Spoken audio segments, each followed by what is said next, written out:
It's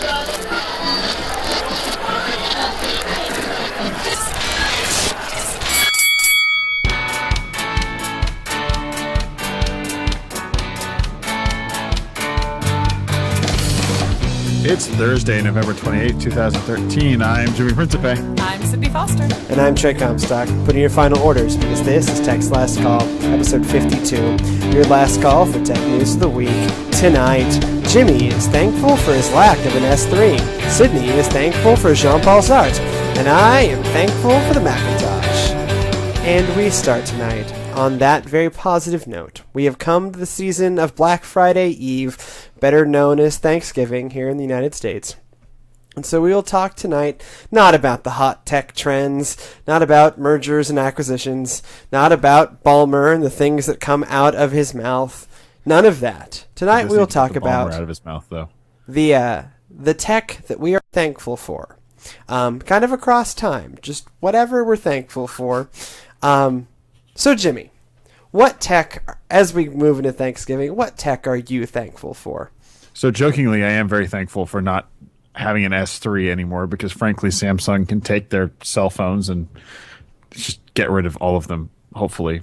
But I am probably most thankful for my Game Boy, of all things.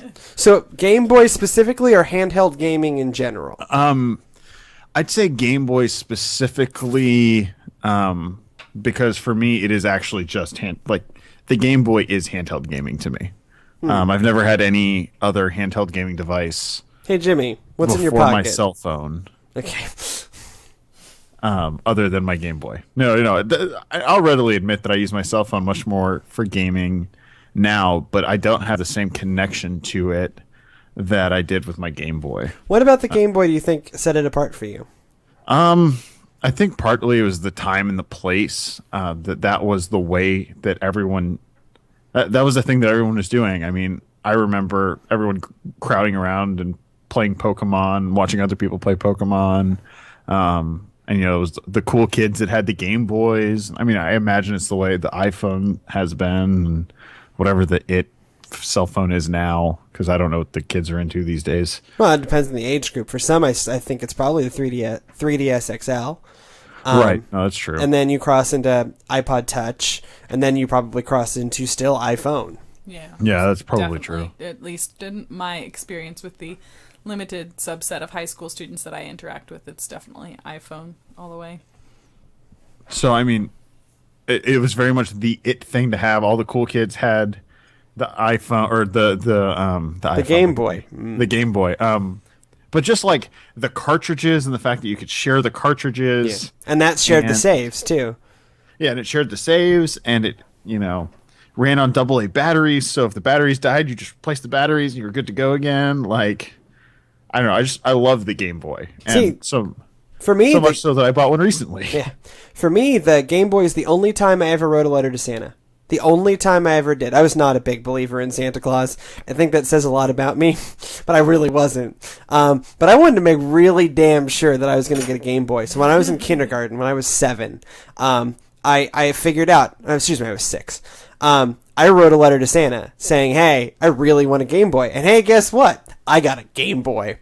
The funny tagline to this story is I got Ghostbusters for the Game Boy.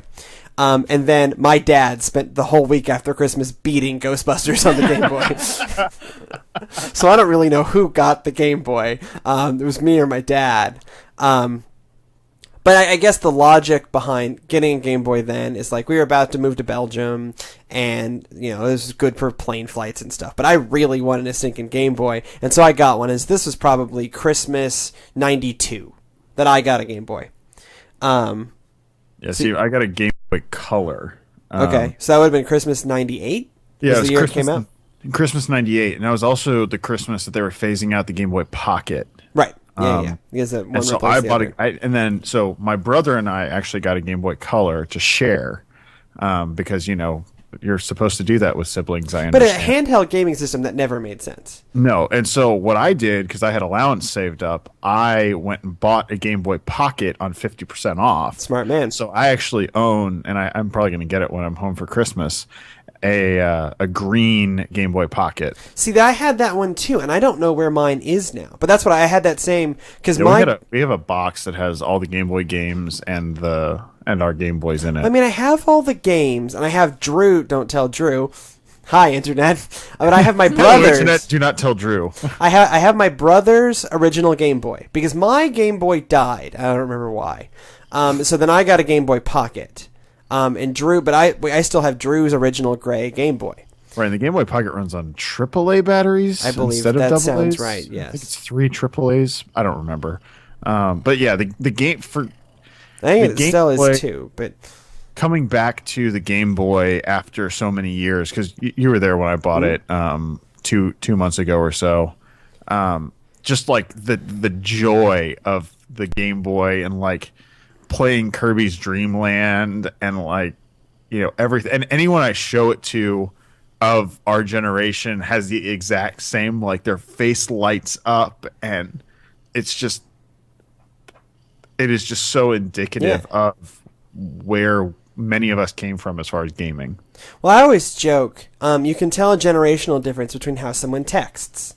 So someone pre-Game Boy generation holds the phone with one finger and pokes at it with the other. If you're on the video version, you can see better.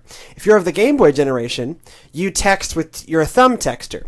You're right. When we were growing up, what I would say is how you used a graphing calculator determined what generation you were, right? That's very true. And I'm convinced that Texas Instruments remade the interface for graphing calculators to be better for the Game Boy generation. Because I was so much faster on my TI, my beloved, you want to talk about tech I'm thankful for, is my beloved TI-89. Oh, man. I love me. Your TI-89? Huh?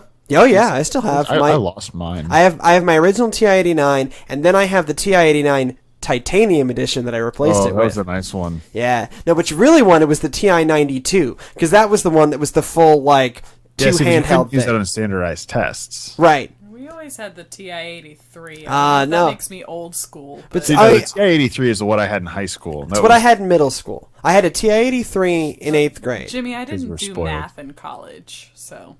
I took math of powered flight. I really didn't need I'm an much of a engineer. calculator. See, I was required I went to the John Cooper School. So day one of freshman This year... is the one I use now. You should do a scientific... TI-30X. What is this thing? The TI-30X2S. Here is, I just, for a prop to show, this is the TI-89 that I bought day one freshman year of high school. It still works. This is the calculator that I got in 7th grade. Why does it not turn on? But it's same thing, like we talked about with the buttons, and you hold it like this, and you don't do this. Yeah. Because who does this, really? So yeah, graphing old that's people not actually mine, but I am very thankful for my graphing calculators. TI-89 was great because it had the graphical user interface and the much more understandable command line.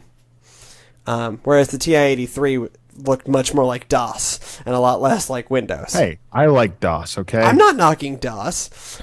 We had a very extended discussion about DOS and NT before the show. Yes, they did.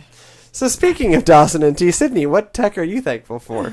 I don't know. My list is long and varied and distinguished and random. But the primary thing that I came up with at the moment is I'm very thankful for teacher tech and all of its many varieties. The most recent very exciting tech moment I had was when I got a Mimeo vote system for my classroom. So what is a Mimeo vote system? Now for once you're too technical. Best thing ever. So it goes along with, there's a whole Mimeo Studio software package. Mimeo Notebook is where you make the presentations that link up with the hardware, and then it has a Mimeo gradebook. So the basic idea with Mimeo Vote is you have a set of 32, we call them clickers. I don't know if they have a more official name, but basically it's about the size of like a bar of soap. And each clicker has A, B, C, D, E buttons, check and an X button, a question mark button, and an asterisk, and that's it. And basically each student in the classroom has a clicker assigned to them, and you can use it to do tests and quizzes. You can use it in conjunction with PowerPoint just to do like formative assessments, meaning like spot check throughout the lesson to see how students are getting along. And so basically when you bring up a question on the Mimeo notebook, you hit a button and it activates all the clickers, the kids answer, and their answers go, wirelessly to your computer, which means you can check on the spot to see, your percentage, how many kids got it right. And then it also goes into your Mimeo grade book, which means basically at the end of a test, everything is already graded for you, which is amazing. So I'm gonna push back against that one because we had those sorts of things in college. They were iClickers. Yeah, I've used the iClicker system as well. And luckily, I was not one of the people that had to do that. But one of the our Physics 1 and Physics 2 classes were the ones that used them, the engineering physics specifically. And they would give 3-hour tests as iClicker tests. And they would have options A through, AE or something. Like, you'd have like 12 options or 15 options or something. And you had to hit some combination of buttons to put it in. That's pretty miserable. Well, that's dumb. And to go back was miserable. And you had to go at the pace of whoever was going through the questions. And so, like, in a college setting, that was terrible. And also, it was partially that old professors don't understand how to implement technology in their classrooms in a lot of cases. They really needed better training on how to do it. But I thought that it was poorly implemented. So I'm sure that you, because, you're on this hip, awesome, tech podcast, that you're going to do an excellent job with it. However, I would say that only in the right hands sort of thing. I've used it pretty much constantly. The kids absolutely love it. They actually, like, if we're doing something and I tell them, hey, go get out your whiteboards, because that's how we do this before, where, I'd have a question, they'd put their answer on a whiteboard and hold it up. They complain if they don't get to use the clickers. Oh, interesting. And I don't do stupid Is it things. The like instantaneous feedback sort of they thing? just like having the technology. It's what they connect to. It makes it seem more fun than I have this piece of paper and I have to circle A, B, C, D, E. It's very rare that I give a question that has more than 4 answer choices. That may be part of it. And then if you're doing a longer form test, like, there are different ways you can do it with Mimeo. You can, if you have something up on the screen like a PowerPoint presentation, you can, I click on this question, wait for you to answer, and then I close the question. But if you're doing, like, if I have a what would have been before a paper pencil test, they can basically use the clicker as their Scantron. I just click start test, and then they can go through at their own pace. So and then when they finish a question, they click the clicker to put in their answer, and right. Basically something. You go all the way through, and I can see if it was a long test, it would be kind of a pain to go back and check your answers. Mm-hmm. But like when you click back to a question you've previously answered, whatever you chose blinks, and then when you get to the end, you just hit the asterisk button to submit it, so you can self-pace that way. So it has lots of options. Like I said, it makes them want to take tests, and I've used it for a whole variety of things. We've used it even just for fun, like the Thursday before our Thanksgiving break.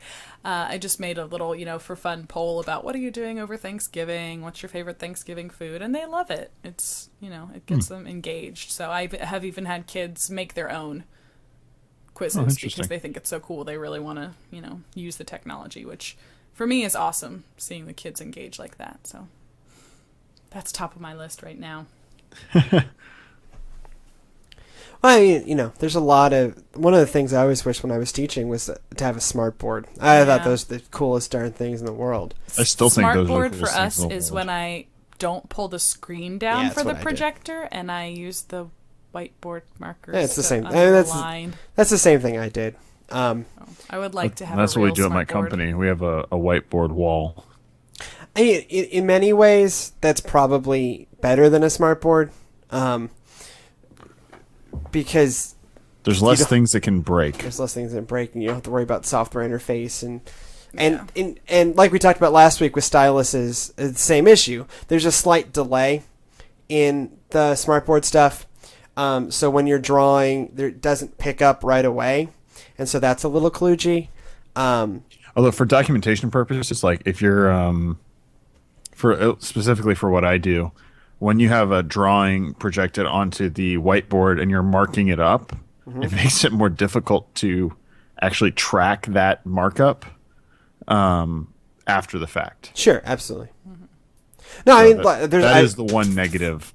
You I know. agree with. I think that the whiteboard is better in a lot of ways, but if I was ever designing my own studio, that would be we would have a smart board in our conference room because I think they are unendingly useful. But I just also just like drawing on whiteboards. Yeah, we or have, we could take a Microsoft Surface, old Surface, Old Surface, which now is called Perfect Pixel. Perfect Pixel. Take a Microsoft Perfect Pixel and mount it on the wall. Yeah, I mean that's what Bill Gates has in his home office. He has an 80-inch Perfect Pixel and does exactly that. Oh, to be Bill Gates and have more money than I know what to do with. Richest man in the world. Even though he's been systematically giving it all away. Still the richest man. Despite all of his efforts to not be the richest man in the world anymore. Despite my best efforts. I think at some point he's going to have to stop selling off Microsoft stock, or he's going to lose his seat on the board. Well, and I think that he will get to that point where he's just like, nope, I'm good. I won't sell any more stock because I don't think how, because he will not give up the power. Well, I mean, I think it's One important. Ring. Certainly important for his view of the Ooh, company no. for him Oh. to stay chairman. I mean, there's all the kind of that mini putsch that happened. There's we should unseat Bill Gates. Yeah, right. Good luck with that. Fuck. Do you really want that? Really look at your life. Look at your choices. They don't.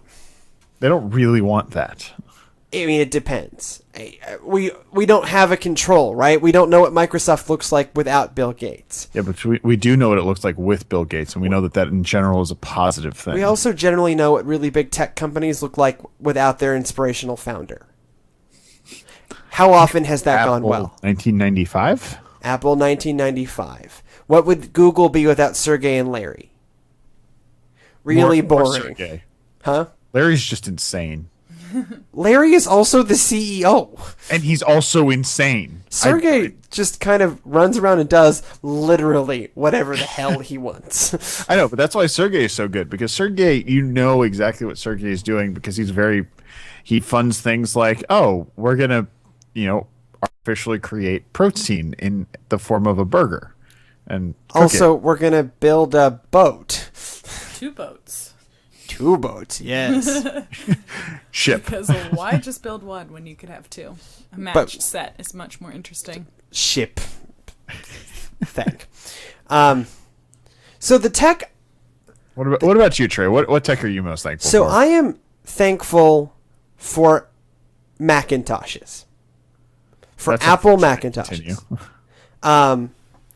They're computers. Apple computers is what I am thankful for. Hardware as opposed to software. The hardware, sure. Okay.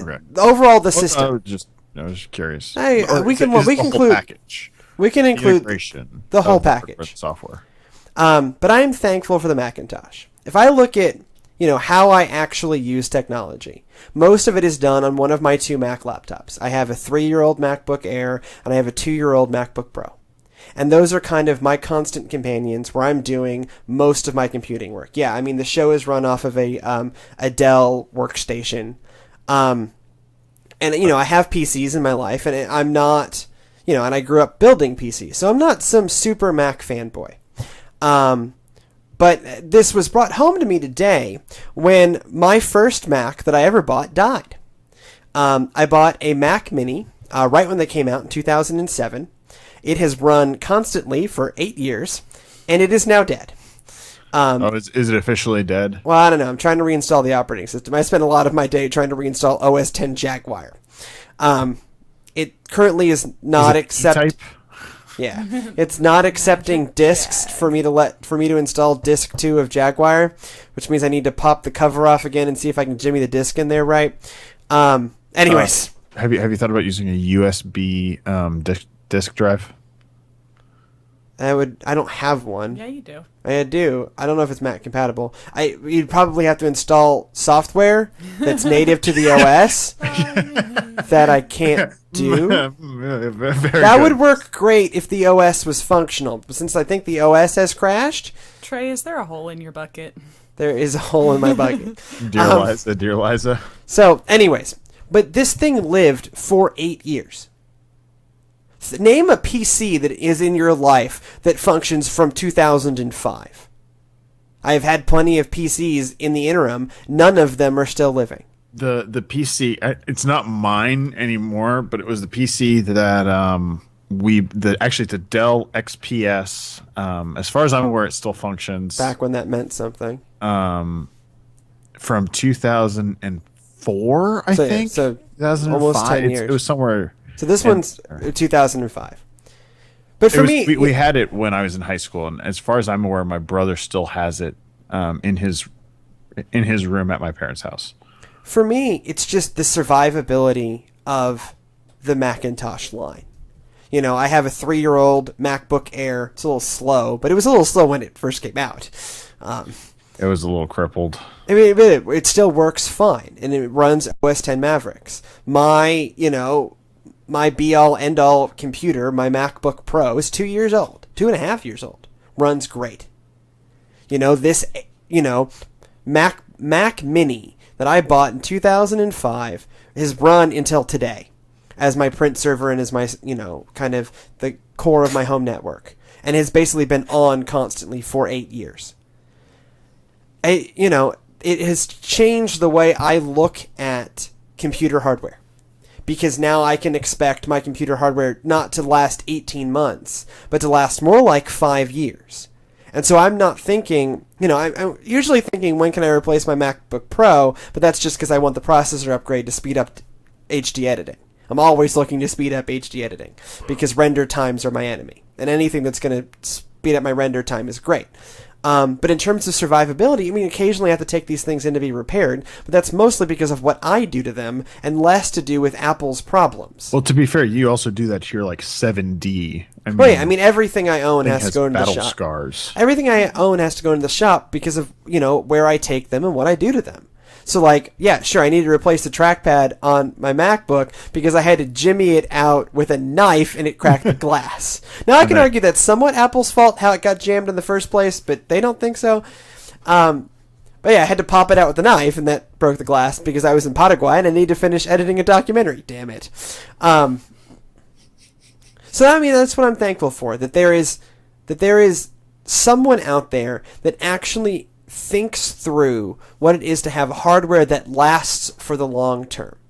We have a MacBook, an original MacBook, black MacBook that I bought in 2008 that, as far as we know, still runs. It doesn't do a lot of work now because Sydney has a Surface, but it's still a functional laptop. It is. Well, I've used it I think it's interesting recently. I think it's interesting that you bring up the point about things that last and run, because I think it's interesting considering that so much of my S3 is a perfect example of this. 18 months.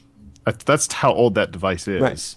And the thing is basically worthless. It works. It still works, but it runs horrendously slow. Its battery life is equally, if not more, horrendous than it was when it started.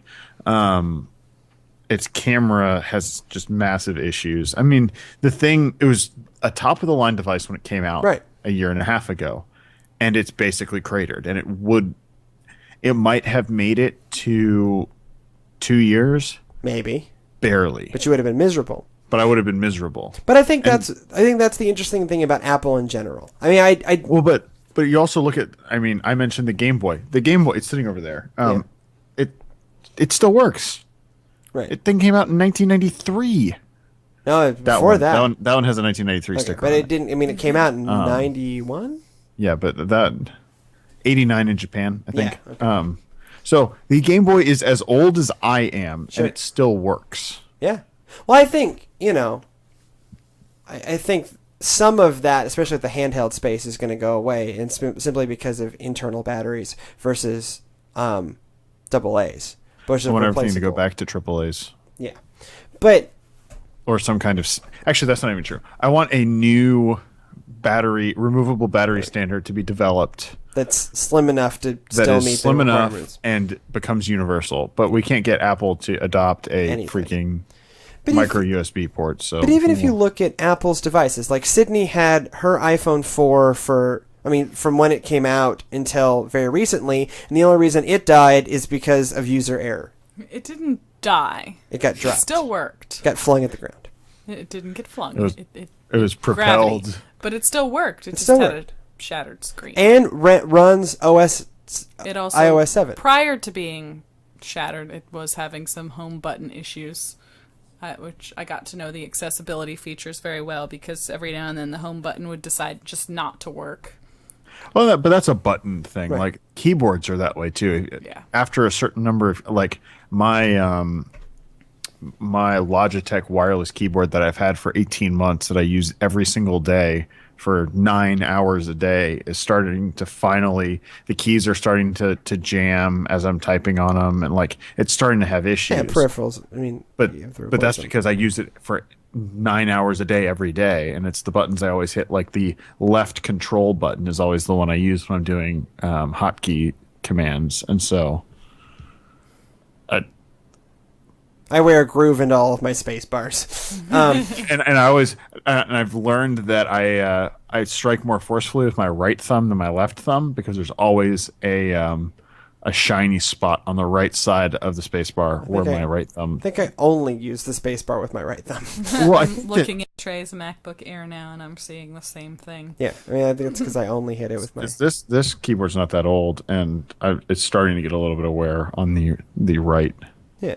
side of the space bar. But I don't know. I place a lot of value in Apple, even their tablets and their phones, because of that survivability factor. That the build quality that goes into them translates into money saved over time because these devices actually last as long as you need them to. Well, and it's almost how Apple is still offering the iPad 2 as their cheaper alternative because in a lot of ways it is still good enough. There are still people that look at it and go, I don't need anything more than that.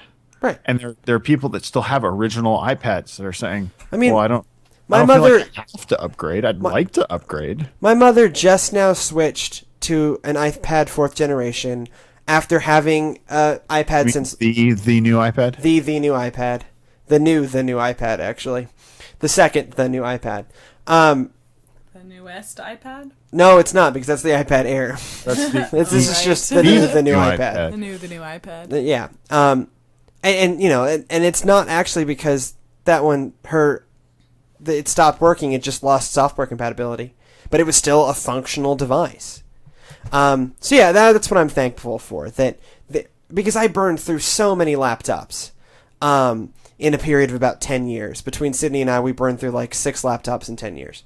And that's unreasonable. no, okay? but unfortunately, I can sit here and go, oh yeah, that sounds about right. I Right. mean, I mean, that's crazy town. I mean, even if you're on a crazy upgrade cycle where you actually do it every 18 months, like technology dictates would be worthwhile. You know, I had, to replace the whole motherboard on my Fujitsu twice. And that was like that was not like a cheap laptop. It was like an $1,800 laptop.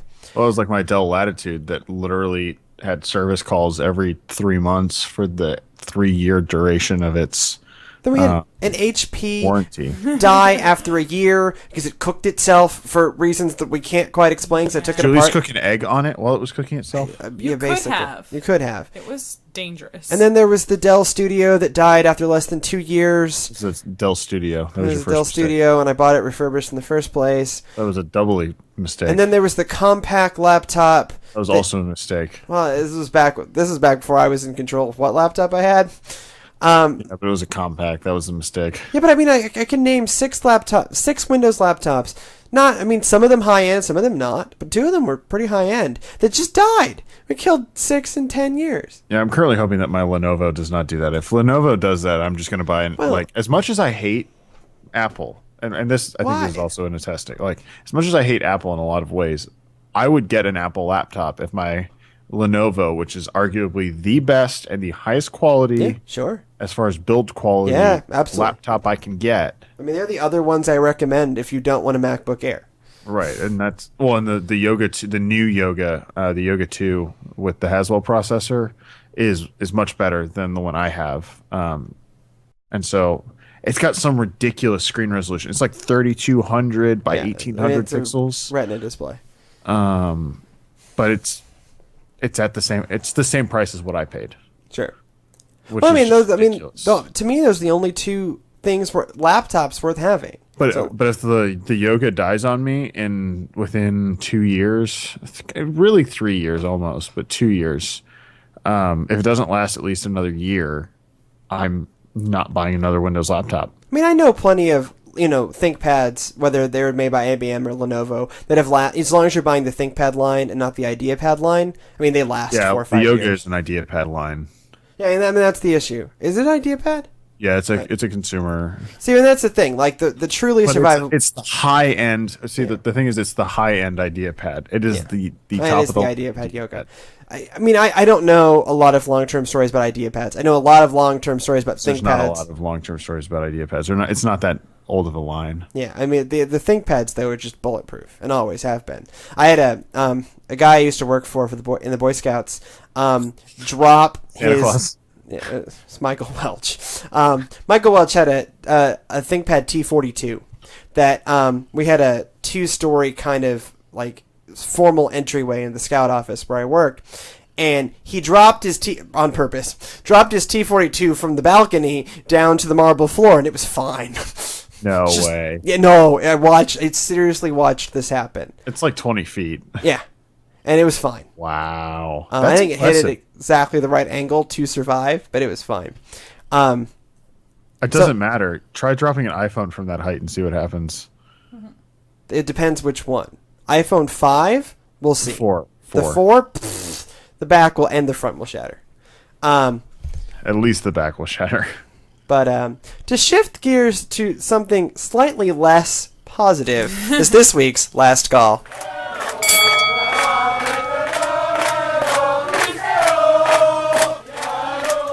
So, this was a very positive podcast, and I thought it might be appropriate to change Oh up no, we some, hit it on Samsung some. to change this term of positivity to tech trends that you would be thankful to see go away in the next year. So, Jimmy, what is the tech trend that you would be thankful to see go away in the next 12 months? So I thought long and hard about this, and I came up with a number of things. Snapchat was really the first thought I had. You really don't like sexting with all of your friends? I think that Snapchat has this like faux security. People are like, oh well, but it goes away, and It's still on their servers. it's still on their server, and they've told that they kind of keep copies of some of it, and like that whole it goes away instantaneously. Like, I'm sorry, it's just a bunch of bull. It's not even true. Like, Was on the internet once. Well, right, Right, but so it alerts you that there's been a screenshot. Okay, fine, that sounds but hackable. guess what? They still took a screenshot. Like, so. So your naked ass is now all over Facebook. But right, but you can't stop them from taking a screenshot. You just know not to sext with them Now, anymore. now you know that they did it, but But it's too guess what? late, If you baby, sent them a now. text It's too message late. with an image in it, you can assume that they also took a screenshot of that. Well, yeah, and then So they just I have the just- image and they can email it to themselves. Like, Snapchat and really Snapchat. I'm sorry, that's just the one. okay. It's partially because I come from this mentality of, and I treat the internet this way, and I feel like everyone should. If you put it on the internet, I don't care whether you have incognito browsing mode on. I don't care whether you use the Tor browser. I do not care. If you put it on the internet, people are going to find it. If you do it on the internet, people are going to find it. So, just I assume wish more that you're people would being find this watched show. by the NSA. Maybe you should put it on Snapchat, Trey. Yeah, that's what I was thinking. Or maybe I should just be naked. But, no, I'm not going to do that. It's just not that kind of Trey, show. This is a family-friendly show, Trey. You won't let me curse. If you're going to be naked, I get to curse. Only on the gaming live streams. But yeah, it's really this whole.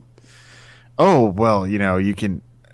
I don't even know. Well, okay. If you want someone to see you naked, invite them over to your house and do it there. Like, Well, what if you're thousands of miles apart? Like, I'm sorry. This is a very old-fashioned of me, but I see the value in being able to share naked pictures of yourselves with people with whom you're close. I honestly see the value in that. And high school me would have really seen the value in that. But that they make this arguably, thing that's called the mail. great. That's secure. That's handled. Don't try to get Trey to trust the mail. It I doesn't don't trust work. the U.S. Postal Service even remotely. At least it's not digital. Yeah. Not easily copied. But it is easily copied. It's just as easily copied as anything else. Well, it's not as easy to copy to click, drag, send. It's just click, copy, drag. It's just not much of a difference. Anyways, but the other thing, okay, the argument I have heard for Snapchat is it is things that don't need to be kept forever. Things that just need to be ephemeral. Like, hey, I'm on my way to work today. Here's a shot of the traffic. Or what other boring that people post. So it's the Twitter of images. Wait, Yeah. no, wait. That's just Twitter. No, but Twitter, there's a record of it. This, it goes away after a set time. Twitter posted that they were taking a crap. I'm sorry. I mean, I think that You're taking a crap on Snapchat. just don't do it. I don't need to know. Like Snapchat. I'm gonna stick with Snapchat. My other thought was like social networking in general, but that's because frankly I don't care about the number of Facebook friends I have. In fact, the fewer I have, the more proud of myself I am. I don't know. I go through phases Actually, with my me and friends. social. I go through phases with me and social networking. Like sometimes I get it, right? Because I'm very far away from everyone I care about, and it's nice just to be able to like hop on there and chat, or hop on there and just see what's going on. Most of the time, I'm like, I am entirely too busy for this. And even though I have a Windows phone and its social integration is such that I'm more on Facebook than I ever was before, I don't know. Yeah, you check the Facebooks now, I do, which I never did before. and you post on the Facebooks too. More than I ever used to, which isn't saying much. Some at all. Right. Yeah, I would definitely have to. It's my turn to push back here. Man. The social networking thing, and I understand because I'm not a person who collects Facebook friends by any stretch of the imagination, and I do not You gotta have catch a them all, Sydney. Twitter account. It means you can only have 151 friends. But I see a lot of value. First of Wait, all, wasn't there a with social network for that? Path. yes, with communicating with people that you have offline actual friendships with who are at a distance. My argument for Facebook is I want to see people's pictures. I want to know what's going on. But then also as a teacher of people who have extreme difficulty in general communicating face to face with people, not everyone is an extrovert like you are, Jimmy. And some people communicate better with digital Guilty as people than they charged. do with real people, and some people need that outlet. Well, it's the same argument I make about World of Warcraft. Yeah, Right? exactly. No, that's okay. No, that's true. My brother had a lot more friends on World of Warcraft. For a stretch, he was having more interaction on World of Warcraft than he was having with people in real life, and that changed over time. And I'm not saying that digital interaction with humans should in any way be a replacement for actual interaction with humans, but It's not. it's a place for I'm an people extrovert. Depends I'm what you're sorry. doing on Snapchat, Jimmy. where people are more I need to send comfortable more interesting and pictures. you can use that to theoretically to improve your skills. Trey's Trying to balmering. make a deep point here, Trey. Keep going. I would say your digital interactions can help improve your face-to-face interactions. It's just like, the people who argue that you shouldn't teach children who are nonverbal sign language because then they'll never have an incentive to speak. And that research doesn't show that at all. The research says give them a mode to communicate and then they'll build on that. And so It's also about theoretically- like texting. How there was this concern. This was a few years ago that kids that were texting and using like the shortened and the jargon and all of that it was negatively impacting their writing. I'm sorry. That has always been full of crap because No, there's no, but always then been shorthand. There's always been shorthand, right? Right, exactly. But, Always. and they basically came back and they reproved that. Oh wait, but because they're writing more, they're actually writing better. Have you ever read a damn telegram? A telegram is essentially written in 19th century text speak, Stop. right? Like it's written without verbs, it's written without subjects. Stop. Because you had to pay by the letter, right? And so when you pay by the letter, you really shorten that crap down to the essentials.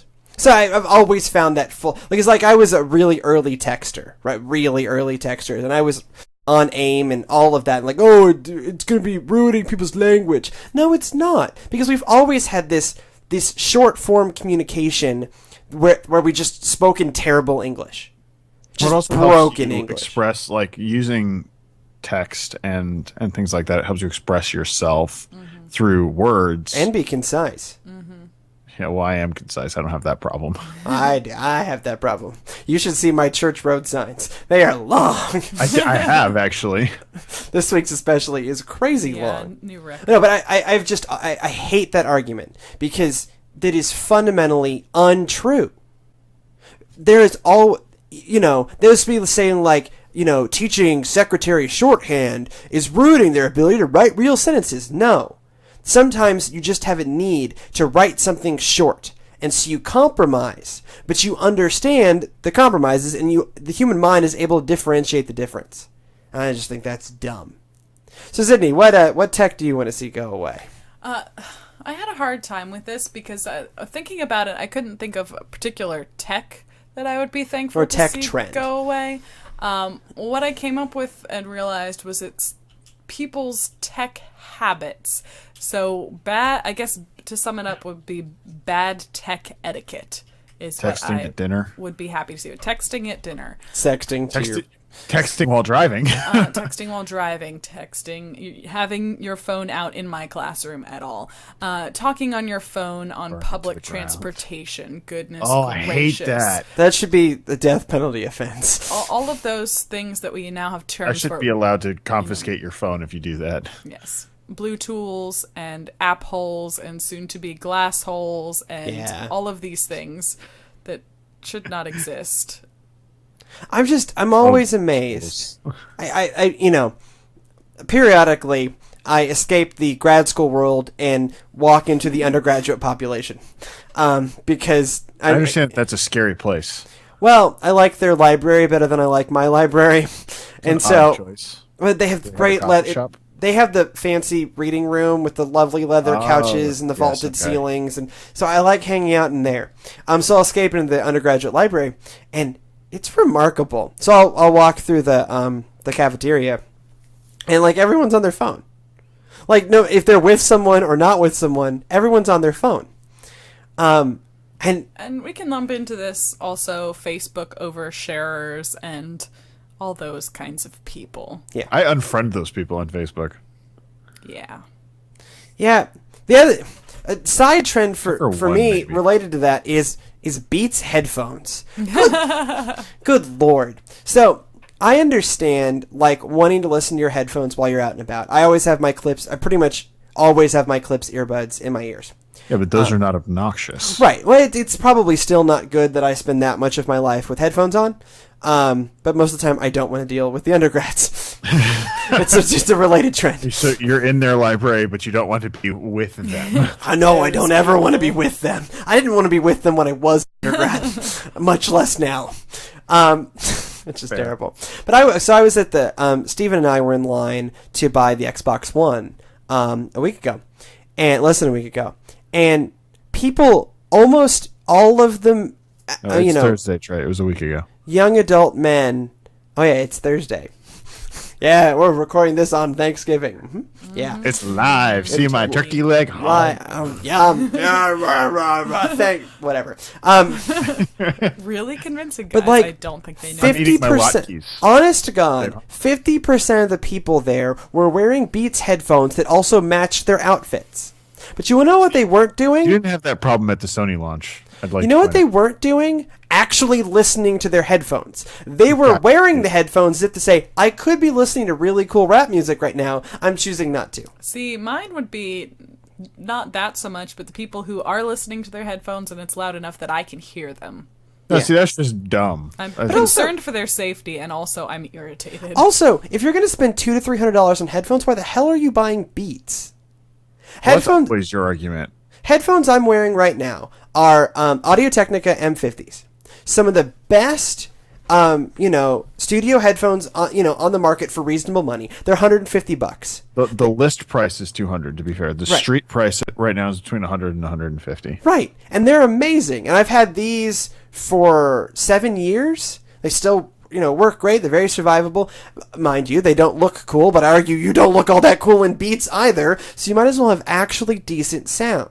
Every time I've ever run any test mix, and I have a consistent test mix that I use on all headphones, and it includes rap music, and it includes R&B with something with really thump and bass, okay? And yeah, the Beats does really well with the thump and bass, but it does crap on anything else. And even R&B and even rap has more to it than just a bass line. Well, but the thump and bass, I'd say a lot of times it's very muddy. Like Yeah, it's not. it's just like blah, blah, blah, blah. It's bad. Don't buy them. Well, and that's. Just don't buy them. I'm sure you asked the same question. Maybe no, you just tell people not to buy them. I always ask the question when people say, "Oh, I'm looking to get a nice pair of headphones for I'm looking to spend like $200 on a pair of headphones." And I say, "Okay, so what are you going for? Are you going for something that's going to be a fashion accessory, or are you going for something that's going to have really good sound?" But I And argue that's always what I ask. If you say fashion accessory, I'm going to say just buy the Beats ones. If you say I want something with really good sound, then we can actually have a conversation. I mean, the only positive I see in the Beats is that it's a gateway drug for people to actually appreciate good headphones because they're That's better what my than Shure E2C headphones were. right. But so they're better than the pack-ins. But anyways, that's not actually the tech trend that I was going to talk about. The tech trend that I would be thankful to see go away in the next year is Android gaming systems, not Android phones that you use to game. I think that's brilliant. Because that's a device you have anyways, and it's an operating system that has the flexibility. But this is stuff like the NVIDIA Shield and the Ouya, and there are other ones. It's kind of funny since you were at one point a backer of the Ouya. I spent $100. I wasted $100 on the Ouya because I never took delivery of it. Because I Why did not you want take that. delivery of it? Because I didn't want that damn thing. But for 100, I don't under. You are. Anyways. There was I tricked the system and I got my money back. It's actually the case. It shouldn't have worked that way, but since they were so far over what they said on Kickstarter, I was able to get my money back. So I didn't actually waste $100, but I almost did. But I think Android gaming not Android gaming tablets. I don't like Android tablets, but that's fine. Game on them, whatever. But the idea of Android gaming systems is awful. Because you're locked into a weird upgrade cycle. Like you were kind of expected to just buy an Ouya every year, which I get they're only $100. But okay, so I just bought an Xbox One for $500, but that's going to last more than 5 years. And so in Ouya time, I'm saving money. And you're not wasting that hardware. Like we go back to what you like most is your Apple machine that you don't have to replace any more often than every 5 years. Right, and that's also what I love about game consoles. It's what I love about console gaming. And then you look at the Ouya and you have to replace it every year. What the hell is the point? But you also look at just like, what if I want a television gaming system? I want AAA titles.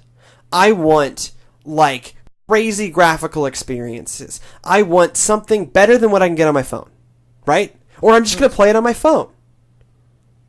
With the Ouya and the NVIDIA Shield has the streaming stuff, but you don't need Android you don't need the Android-iness for that. The core of an Android gaming system is to play all the great Android games on your television. All the great Android games are not designed for my television. It's a dumb idea. And they're never going to have the money behind them that the Sonys or the Microsofts or even the Nintendos are going to have. And so the great indie titles...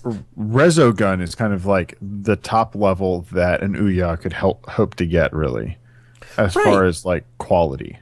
In terms of like quality, but guess where they went? They went to Sony.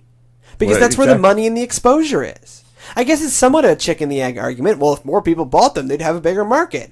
Well, I'm sorry. They've had like one breakout game this whole time. But this is the argument of, I went and I spent $60 on a new game for my PS4, but I'm not going to spend $60 on a game for my phone, or for that matter, $60 for a game for my Ouya, because the device is $100. The mentality behind mobile gaming is not to spend $60 for a AAA title. Right. But also you look at it, and the AAA like ports for where they're like not really, but they're kind of like are like $10, and Right, but that's they're- exorbitant. Nobody buys them. right, but those, I mean, those are just stripped down and awful because the Some of them systems aren't. Mass Effect actually had a really interesting tie-in with the thing for Mass Effect 3. Yeah, but it wasn't the full Mass Effect game. It No, was a and side it was- experience. It was an entire side experience, but it was actually very well thought out Yeah, and it actually earned you some stuff in the main game. for the main game. I'm and not it's saying free. that there can't be interesting crossovers between them. I think very few people have done it well. Watch Dogs is supposed to have something cool where you can like play on the iPad and on the television, and you do different things. It's kind of this synchronous co-op thing. It's supposed to be kind of cool. Anyways, that's not what I'm talking about, though. I'm talking about like standalone Android gaming systems. It was like, oh, all the cool indie titles are going to be there. Yeah, but it's always going to behoove indie makers to be on Xbox Live or to be on PS4, on the PS4 Marketplace. And I'd much rather buy even my hot indie titles. I don't play. I mean, PlayStation Store is actually what you're looking for, by the way. what, it used to be. But whatever. It doesn't It's matter. it's now PlayStation Store. Didn't it used to be Marketplace? That might be true. Okay. Whatever. My point is, I just think it's dumb. I think they're usually terrible hardware. They're underproduced because they're trying to make money on hardware because they can't charge that much for games. Part of any console is that artificial subsidization that they lose money on hardware and make it up on games. So you get better hardware than you can actually afford for that price, and then games are $60, but I also get like 20, 30 hours out of them. Most of the ones I'm buying. Right, Sin of Rome, notable exception. I'll And be for lucky. me, Knack. Yeah, I mean, we'll be lucky if we get 6 to 8 hours out of those games. But those Maybe are, I I'll mean, play Knack. if it wasn't a launch title, I wouldn't buy it. But so that's my tech trend that I wish would go away because I just think they're dumb and they're awful. And I was really pumped about the Ouya until I really started to think through what it was, and they told me they were going to release a new one every year, and I went off this train. I went off this train now. On Kickstarter things that I want the second edition of, I really do want a Pebble 2? Symbol.tv 2. Yeah, or a because Pebble. I feel like it would actually work. Yeah, Pebble 2 is the one I'm looking Pebble for. 2. Yes, I want that too. Yeah. Even though it hasn't been announced yet. Yeah, well, it'll be. I mean, I think they Canon sold. 7D Mark II. Yeah. And on that note, it's time to end. One other thing we are thankful for is we are thankful for you, our devoted audience. Thank you so much for joining us on this Thanksgiving special. Happy Thanksgiving. Happy and Thanksgiving happy first day of Hanukkah. To you and Enjoy yours. your Happy latkes and your turkey. turkey and latkes. Good combination. If you have any feedback, comments, tech you're thankful for, podcast at textlastcall.com, facebook.com/textlastcall, pinterest.com/textlastcall, or at textlastcall on the Twitters. However you find us, we'll be seeing you on the interwebs.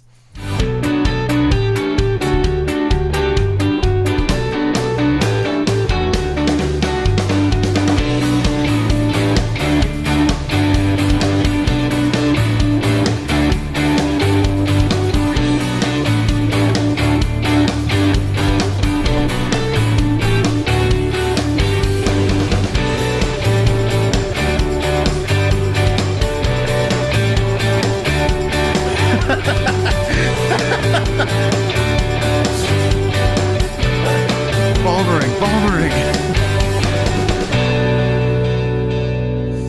2014's new dance move, the Balmer.